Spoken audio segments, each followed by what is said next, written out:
Ladies and gentlemen, good day and welcome to Paisalo Digital Limited Q3 and 9M5 FY26 earnings conference call hosted by Arihant Capital Markets Limited. Let me draw your attention to the fact that this call discussion will include certain forward-looking statements which are predictions, projections, or other estimates about the future events. This estimate reflects management's current expectations about the future performance of the company. As a reminder, all participant lines will be in the listen-only mode, and there will be an opportunity for you to ask questions after the presentation concludes. From the esteemed management, we have with us today Mr. Shantanu Agarwal, Deputy Managing Director, Mr. Harish Singh, Executive Director and Chief Financial Officer, Mr. Gaurav Chaube, Chief Risk Officer. I now hand over the call to Mr. Shantanu Agarwal, Deputy Managing Director, for his opening remarks, post which we can open the floor for question and answers. Thank you, and over to you, sir. Good afternoon and a very warm welcome to Paisalo Digital's earnings conference call for the third quarter and 9 months ended December 31st, 2025. Joining me today are Mr. Harish Singh, Executive Director and CFO, and Mr. Gaurav Chaube, Chief Risk Officer. Our earnings presentation has been uploaded to the stock exchange and is also available on our website. We hope you have had the chance to review it.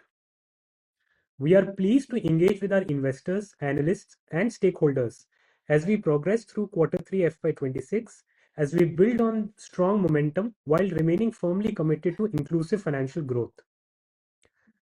The opening environment during the quarter remained constructive for India's small ticket and MSME lending ecosystem. Over recent quarters, regulatory guidance from the RBI has reinforced the importance of disciplined underwriting, granular risk management, and responsible credit expansion. For institutions like Paisalo, with decades of experience in high-frequency, small-value lending, these regulatory directions are entirely aligned with our long-standing operating philosophy, now further strengthened by data-driven and technology-led decision framework. During Q3, demand across small-ticket loans remained resilient, driven by steady rural consumption, MSME working capital needs, and improved cash flow visibility at the borrower level.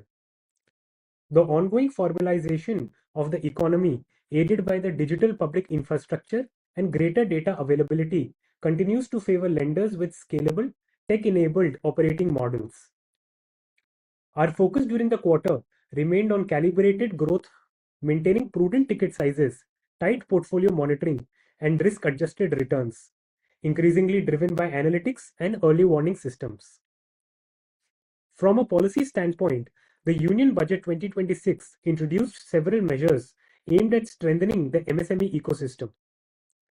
These included enhanced credit guarantee coverage under CGT-MSE, higher allocation for interest subvention schemes, improved access to growth and risk capital, and the strengthened receivables-based financing framework, expected to deepen formal credit penetration over the medium term. While the benefits will accrue progressively, these initiatives reinforce confidence in sustained and high-quality credit demand from micro and small enterprises, segments that form the core of Paisalo's customer franchise. Finally, the broader macro backdrop, including progress on the US-India trade agreement, is constructive for export-linked MSMEs and ancillary businesses. Improved trade flows and supply chain diversification are expected to translate into incremental credit opportunities for small entrepreneurs and vendors over time. While the direct impact is gradual, we view these developments as supportive of long-term portfolio quality and growth visibility for Paisalo. Let me now turn to our strategy. Over the next 3 years, our objective is clear: to double our AUM, income, and PAT, while preserving best-in-class asset quality. Importantly, this is not an aspirational target. It is anchored in a deep operating track record, with asset quality consistently maintained below 1% even through varied cycles. To deliver this next phase of growth sustainably, we have embarked on a transformation journey with artificial intelligence at the core of our operating model. We believe for Paisalo's next phase, AI will not be an incremental efficiency lever, it will be a central engine powering growth, risk management, compliance, and operating leverage. Our strategy is to embed AI across the entire lending lifecycle, allowing us to scale volumes while strengthening control, improving unit economics, and preserving portfolio quality. Starting with customer acquisition, we are transitioning from a predominantly physical sourcing to AI-led acquisition engine. Advanced analytics and machine learning models are being deployed to identify high-intent borrowers across partner and ecosystem channels. This will allow sharper targeting, improved cross-sell, higher customer lifetime value, and structurally lower acquisition cost. Over time, this becomes a self-learning system where every disbursement cohort improves future sourcing quality.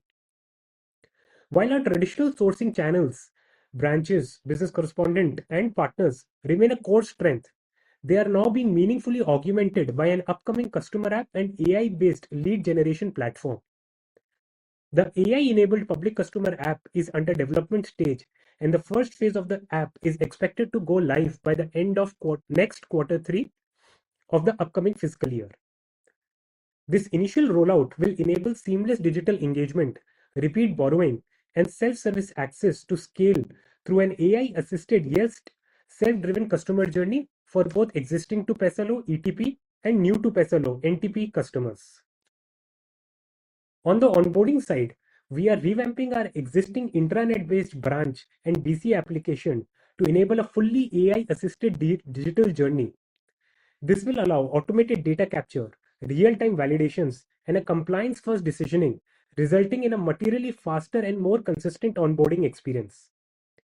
We expect this to significantly reduce turnaround time from days to minutes while lowering errors and improving auditability. As we scale volumes, this AI-backed infrastructure will reduce operating costs, enhance consistency across geographies, and sustain our profitable franchise growth. Underwriting.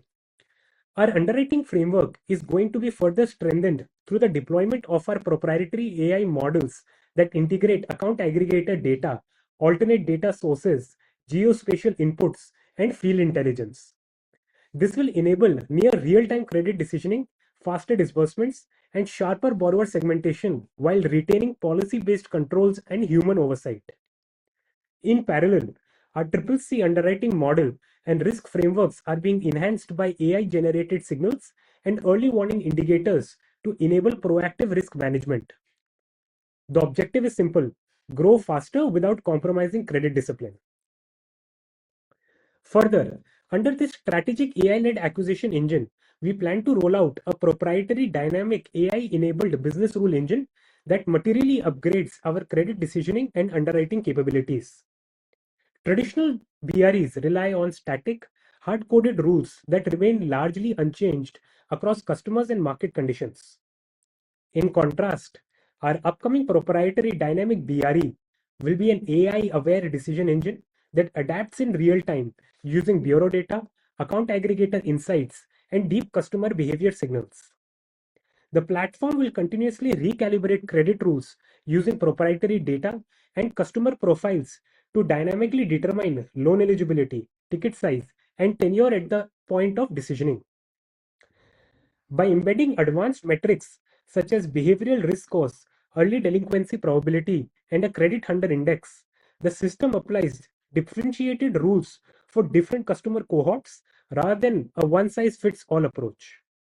This will improve risk calibration, increase approval efficiency, deliver more accurate pricing, and accelerate decision making while maintaining strong portfolio quality as the business continues to scale.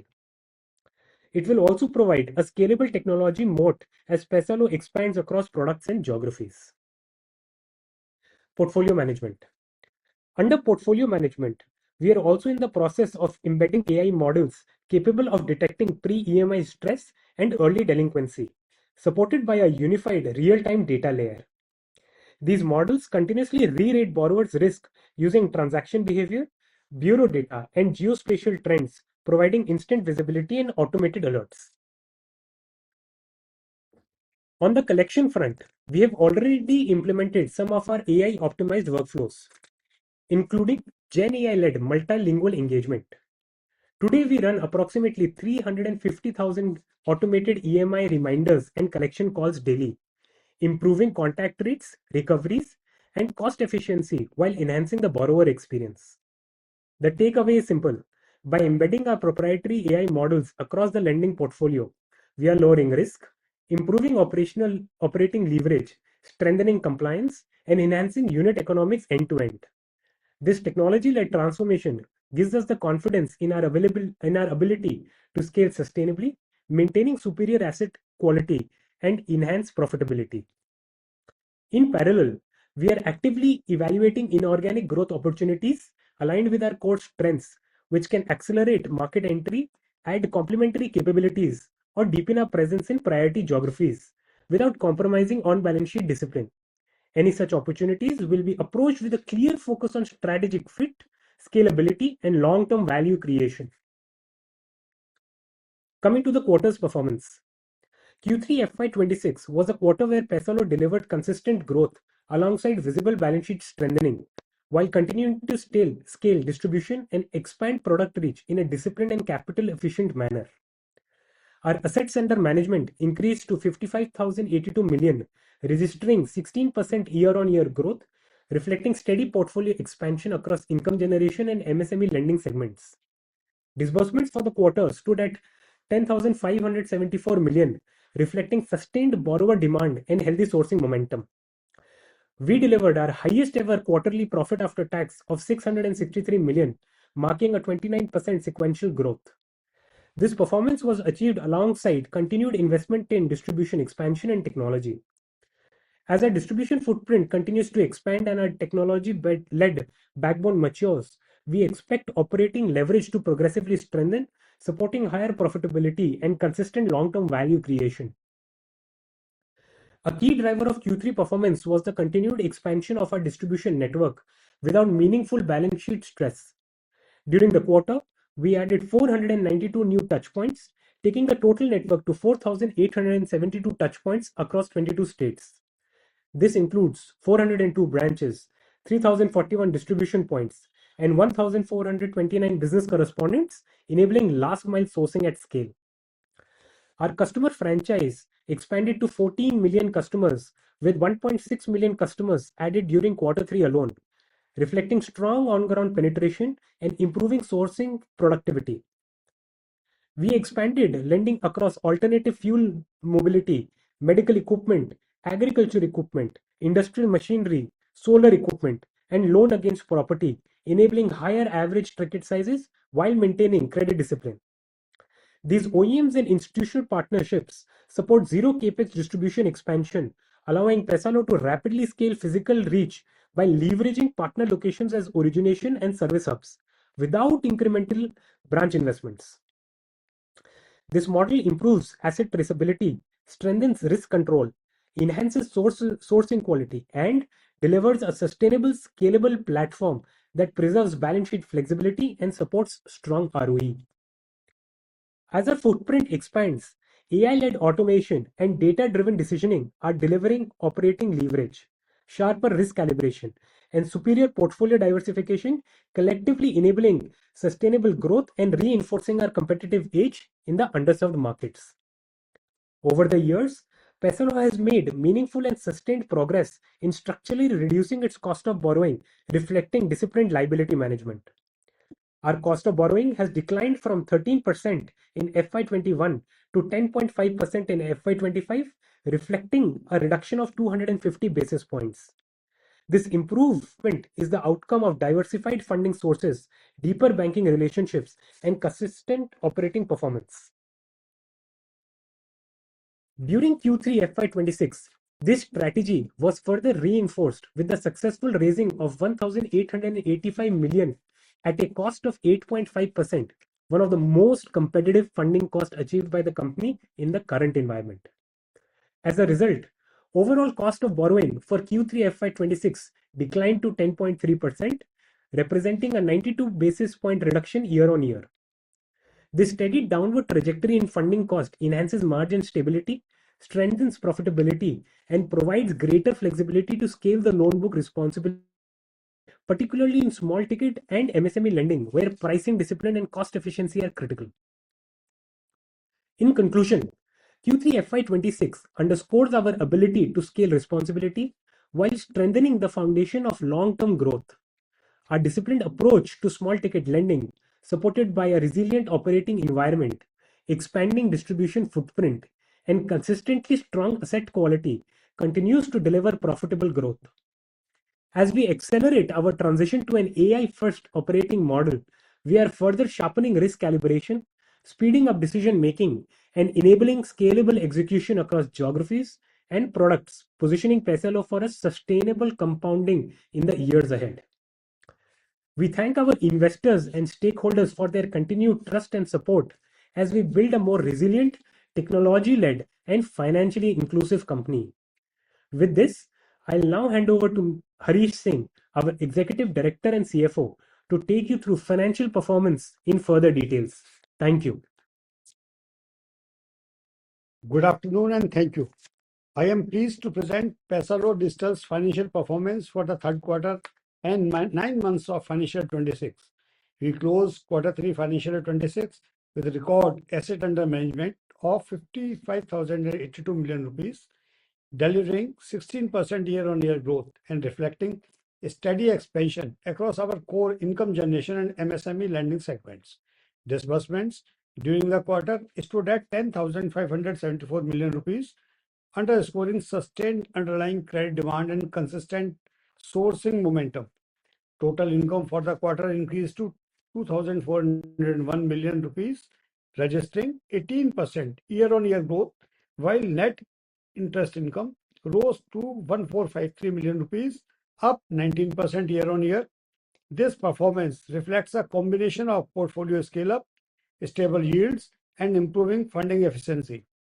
On the profitability front, we delivered our highest ever quarterly profit after tax of 663 million rupees, representing 6% year-on-year growth and a 29% sequential growth.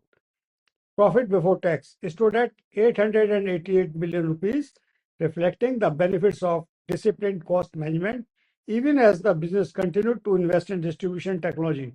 Returns remained healthy, with return on equity at 12.6% and return on asset at 3.8%, highlighting the strength of the business model and the ability to deliver profitable growth alongside ongoing investments.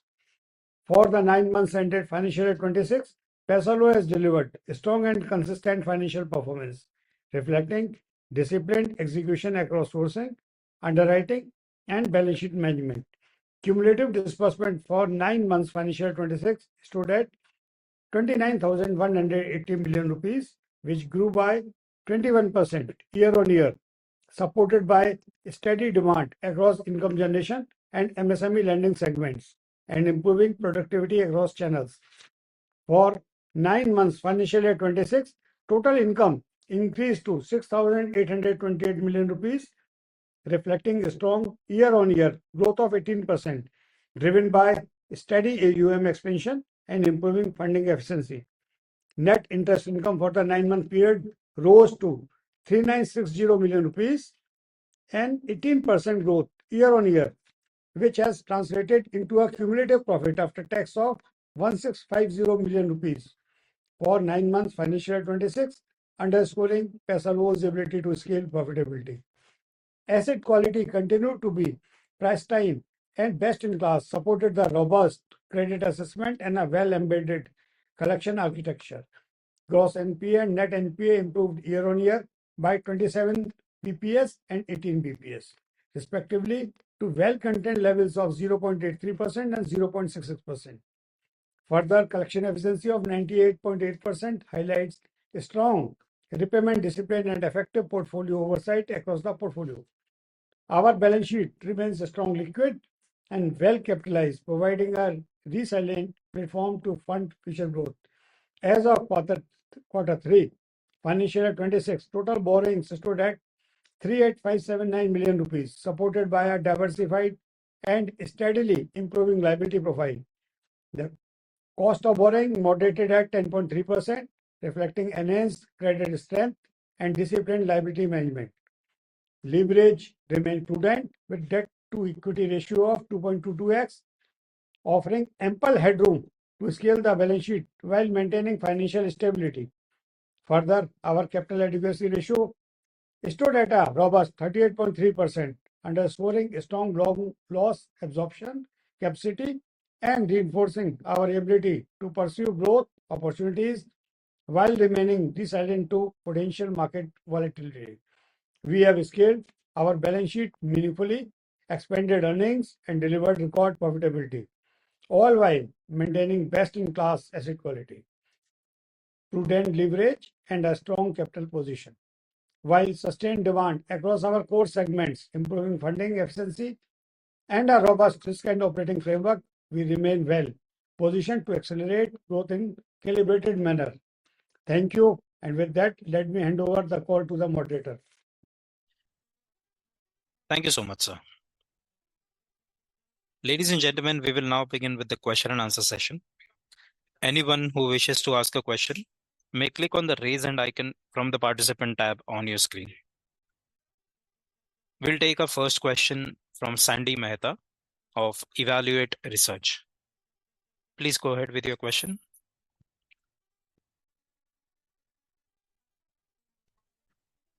Good morning. Can you hear me? Yes, Mr. Mehta. Hello? Mr. Mehta, please go ahead. We can hear you. Hello? Mr. Mehta, can you hear us?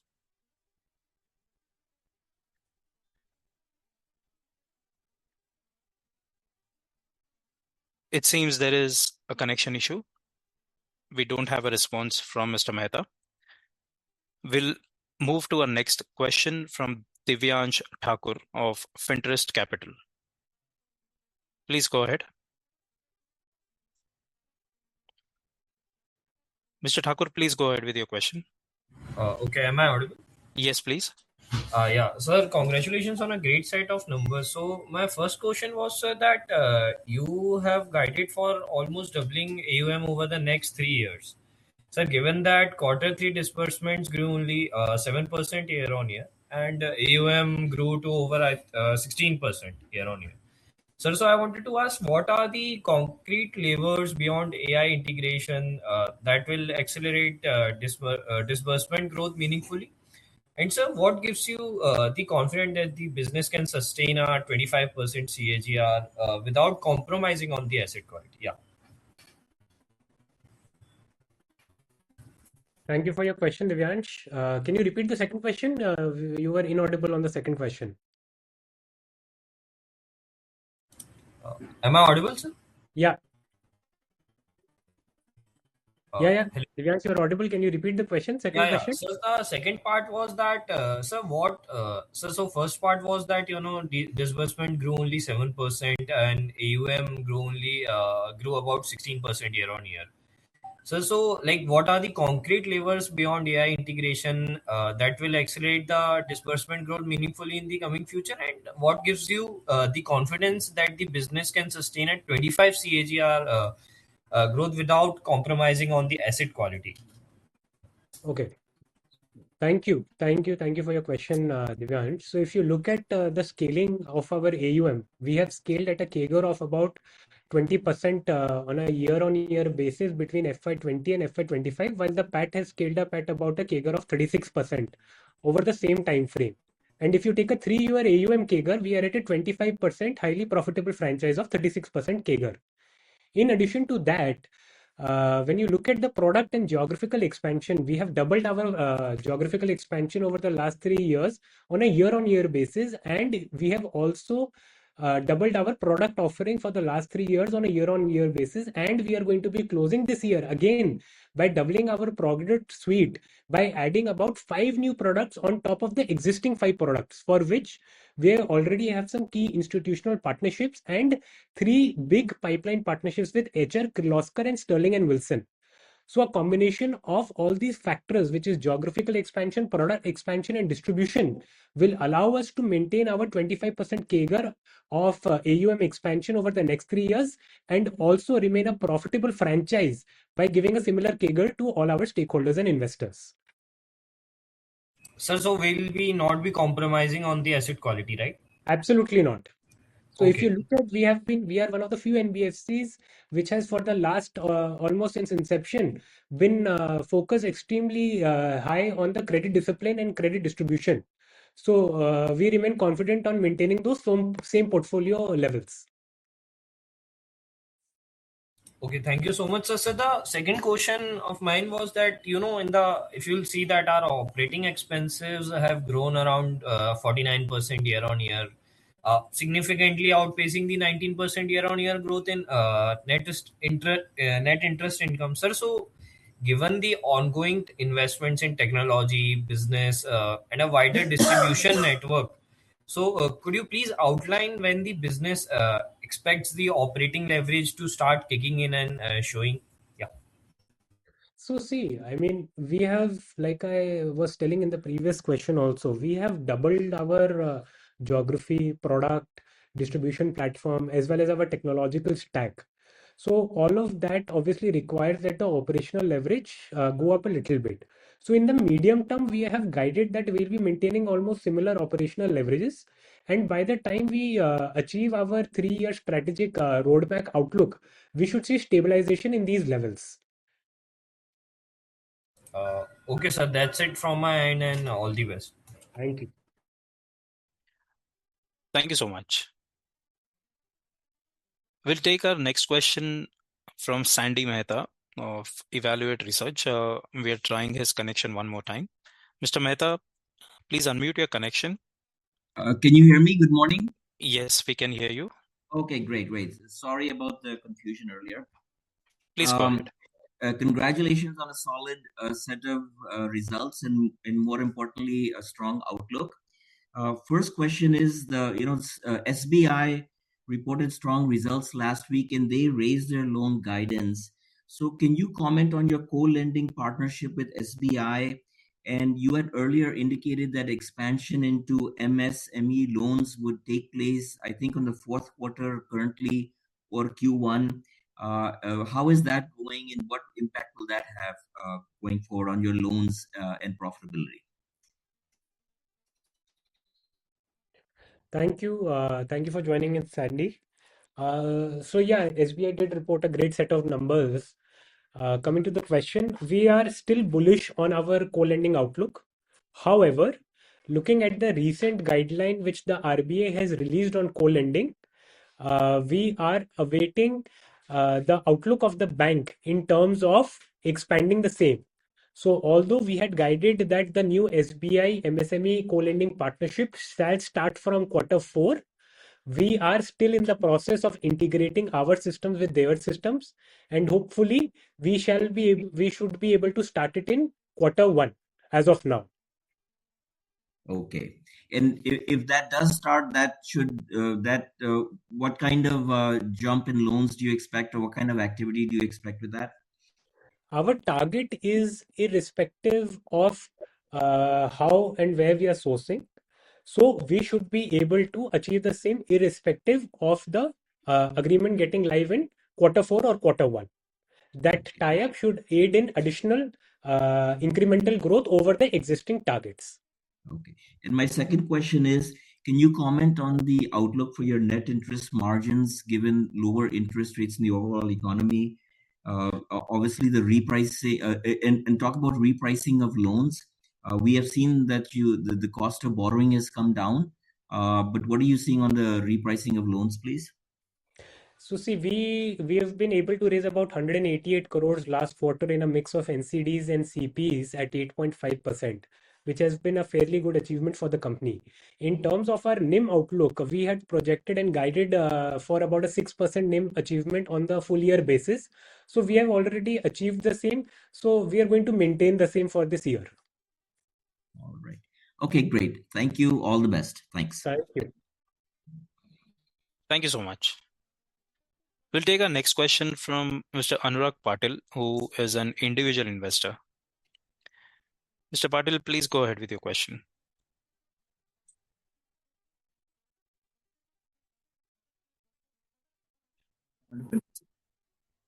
Yes, Mr. Patil, please go ahead. Thank you for this opportunity and congratulations for a good set of numbers. So my first question is, see, according to your investor presentation on this slide 26, you have mentioned that you are also now offering a new loans against new products, right? About 5 new products. I want to understand if the yields on these products are similar to the previous or existing offering that you were doing. Thank you, Anuragji. Thank you for coming, taking on the call. Yes, the yields will remain largely the same. Okay, thank you. And my second question would be, you have guided that you want to reduce the cost of borrowing further. So I would like to understand what is your strategy for getting this done.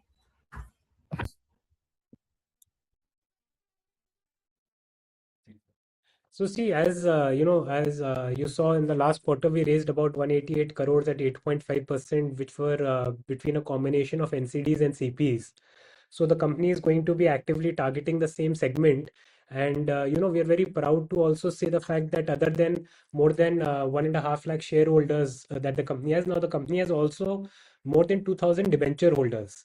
So leveraging on that existing distribution platform that the company has been able to successfully build over the last 1 year, we feel that a combination of NCDs and CPs will help us further reduce the cost of funds. Thank you.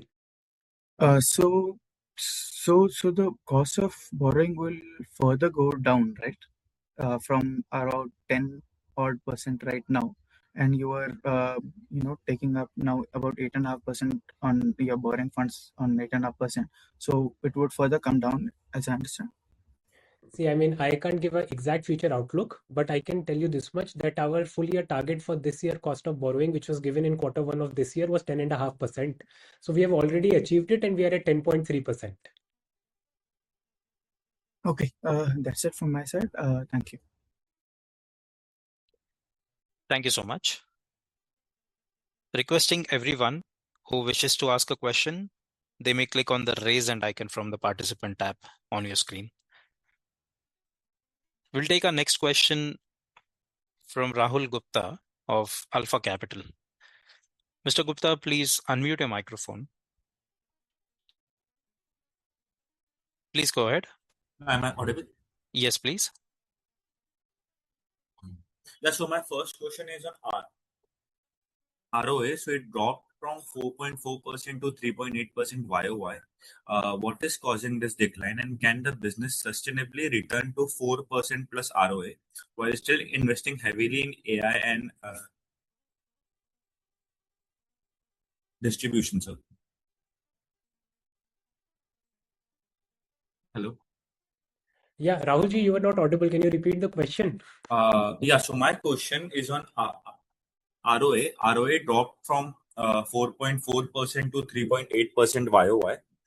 What is causing this decline, and can the business sustainably return to 4% plus ROA, sir?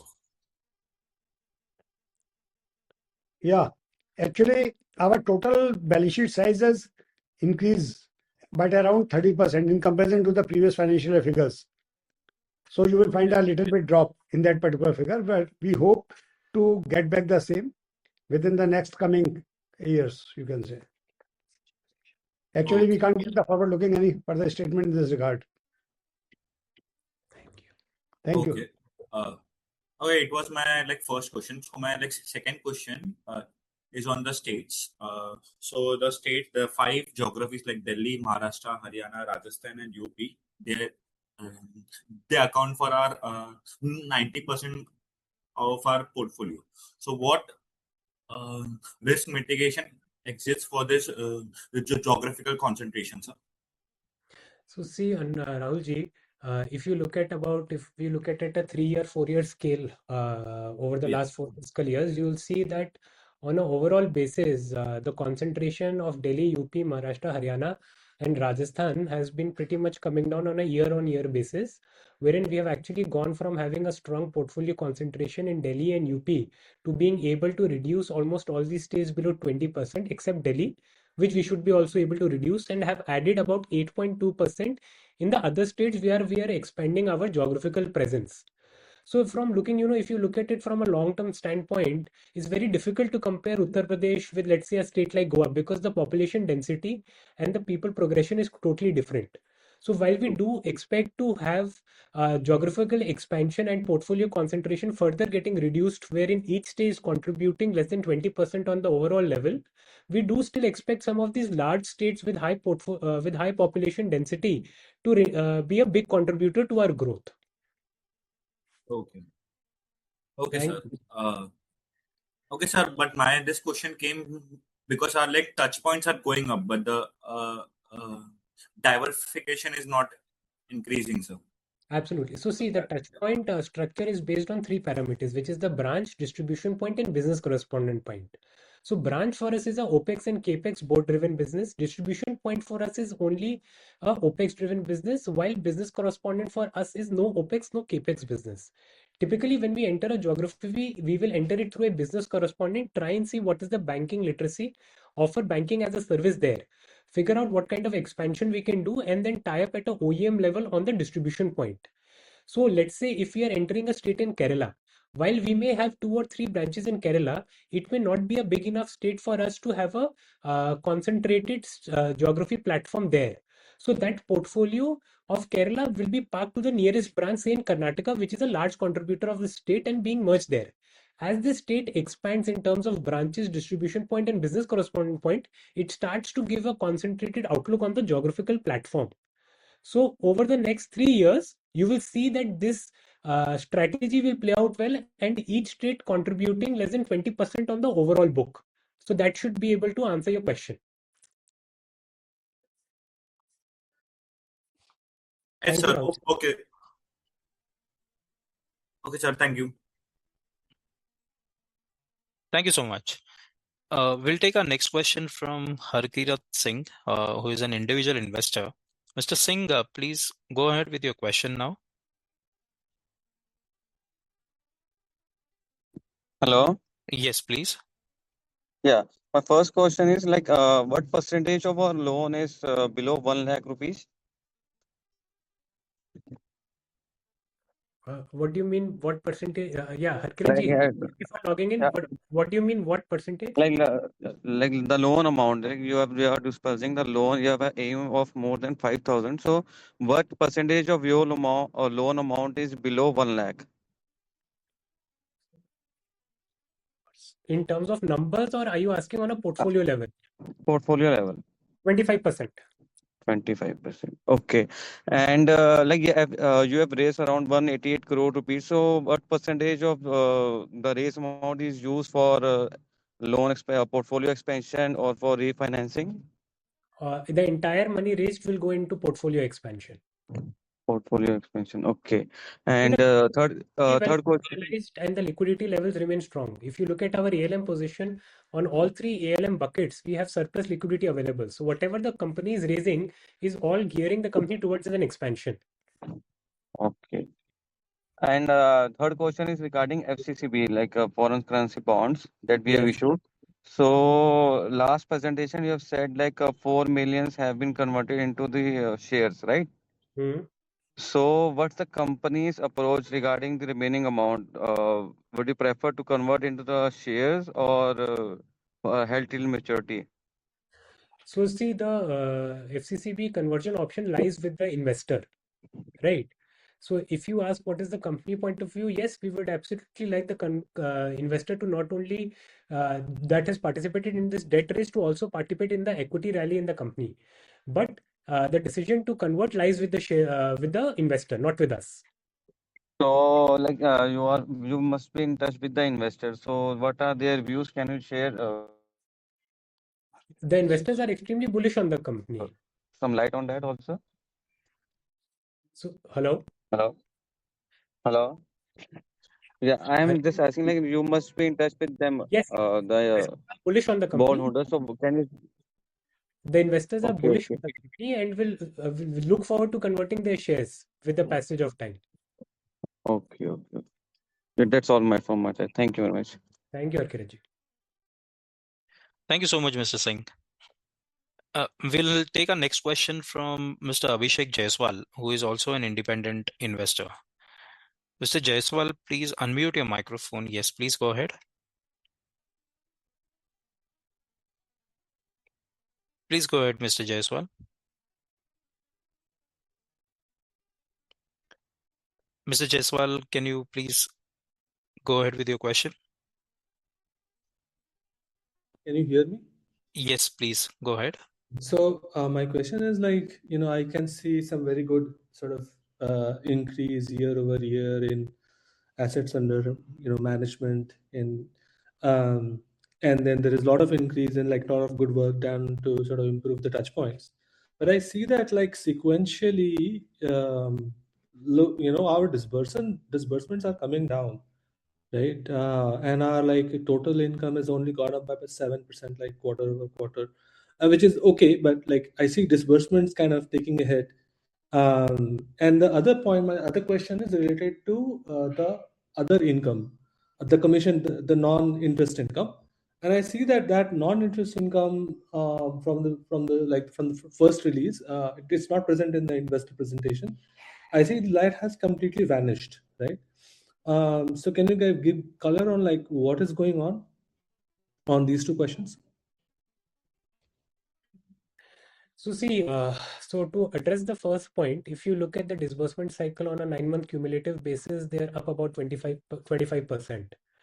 Sequential degrowth that you see is slightly there because of some we couldn't disburse the entire lot before the end of the quarter, which have been rolled over to the next quarter. In terms of your other income outlook, the other income has primarily gone down due to the changes in the co-lending agreement as per the new RBI policy. Once that is up and running, we should see that growth starting again. I see. And like, what is the communication from SBI? I think there was a question, but I could not understand. Like, what is the communication from SBI or a lack of it SBI with respect to this arrangement? SBI is extremely bullish on the arrangement, and so are we. It's just that the new policy required some additional compliance from the regulatory point of view. Once that regulatory compliance is achieved for, we should be able to expedite the same. And that compliance, sorry, if that compliance is tech related integration or it is both does tech related. It is both tech related at a integration level. It is at a borrower level also. Like for example, I can give you a couple of compliances that instead of opening a single loan account, now it is required that both bank and NBFC open their own 80-20 accounts or 90-10 or 60-40 accounts, as well as run a mirror account of the entire account on a single level. Second is the arrangement of credit bureau reporting.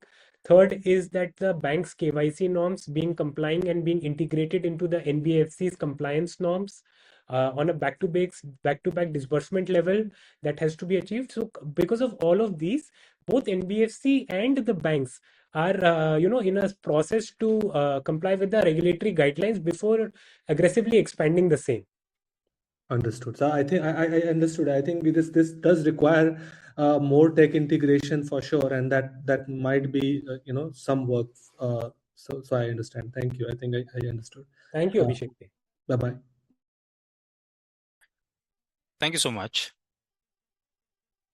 We have our next question coming in from the line of Deepak Rao of KNR Securities. Please go ahead, Mr. Rao.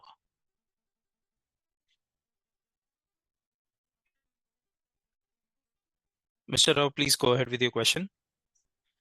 Hello, am I audible? Yes, please. Thank you for the opportunity, sir. So the question I had was in respect to inorganic opportunities.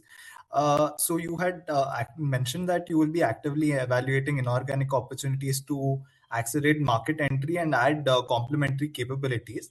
Can you just clarify what specific adjacencies or asset types you're targeting?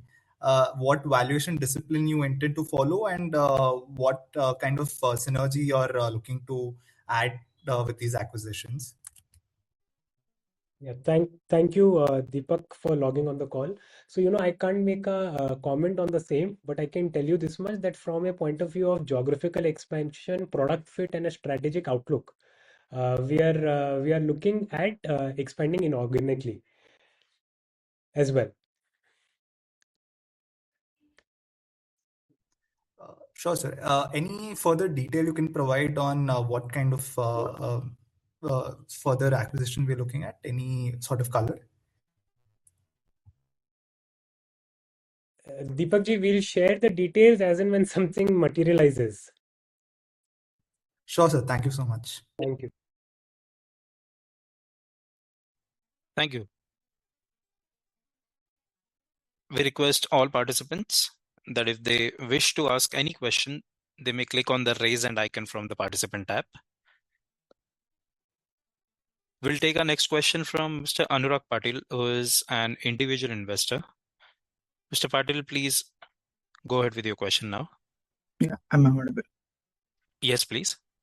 Yeah, I have a couple more questions. First one is, Mr. Patil, just a request. Can you speak closer to your microphone, please? Your voice is not clear enough. is it clear now? A bit more louder, please. Yeah. So my first question is, I see the promoter has been increasing their stakes for a bit time. So I would like to understand, is there further plan to do that? Secondly, are there any plans for, bonus issues or buyback schemes to, raise the sentiment of the stock in the market?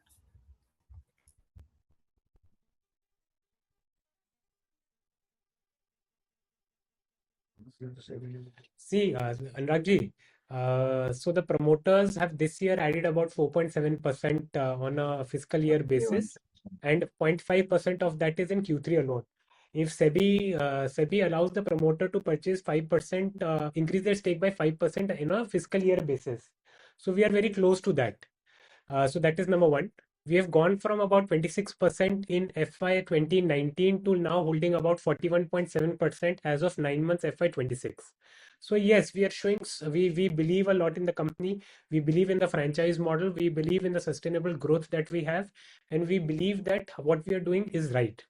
So yes, the promoters have increased due to their strong belief in the company. From a buyback and other point of view, there is no such plan under consideration right now. Okay, thank you for that answer. So my second question is on the collection efficiency point of view. So I see from Q3 FY25 we were about 99, and we have been doing pretty well, and we are at about 98.8%. So I would like to understand, and this, from an industry perspective, we are doing really well compared to our peers as well. So I would like to understand what are the key drivers in our collection efficiency being better than our competitors. See, there is a large in-house debt management infrastructure which plays a key role in the high efficiency collection efficiency of Paisalo, right? So to give you a couple of things over there, we have a predefined collection path for field staff. We have backend collection support. We have branch manager and legal support. We have AI and ML analysis for collection performance, and we have automated collection triggers based on geospatial mapping. But on top of that, we have 3 stages of loan stages, which is normal initial stages of delinquency and NPA level, wherein we have 3 or 4 different kind of parties involved, which range from all the way from tech-driven to legal recovery team. Also, the third important point is a large part of the sales incentive, which is accrued by the sales team, is only paid for once there is a collection performance on the branch and on a state level as a whole, which ensures that the sales team is as focused on collection as it is on recovery, as it is on disbursements.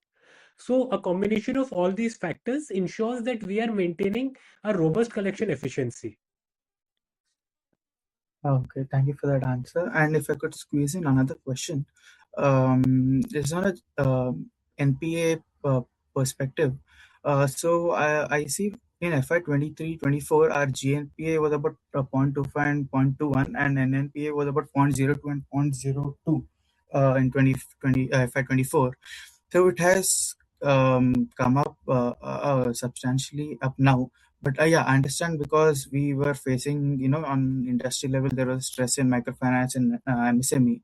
So can you help me understand if this would go down to somewhere close to that, or would it remain stable somewhere here? Anuragji, if you look at FY23 and 24, they were extraordinary years for the company, because what the company wrote off versus what was recovered far exceeded the provisioning levels. So that's an extraordinary one-off year. If you look at the 26-year, 25-year track record of the company, wherein you look at the cumulative gross NPA, net NPA levels, you will see that as a standalone performance and a cumulative performance, we have been able to far outperform our peer group by having a gross NPA level maintained at extremely good levels of below 1%. Also, if you look at the industry as a whole, we have been able to maintain our asset quality really well. And on top of that, if you look on a sequential quarter-on-quarter basis, we were able to reduce our loan loss and provisions by 54%. So, which goes to show that we are actively looking to work on the same, and we will continue to maintain good levels. We have always guided for less than 2% NPA levels, and we are far, far below our guided range. Yeah, thank you for that answer. That's it from my side. Thank you, Anuragji. Thank you so much. This is just a reminder for all the participants. Anyone who wishes to ask a question may click on the raise hand icon.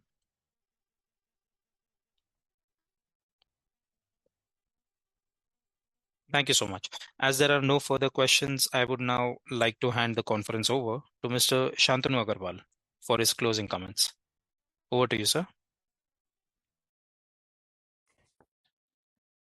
So we thank all our shareholders, investors, analysts, and Arihant Capital for taking part in the Q3 FY26 call, as we build on the strong momentum while remaining firmly committed to our target of increasing financial growth.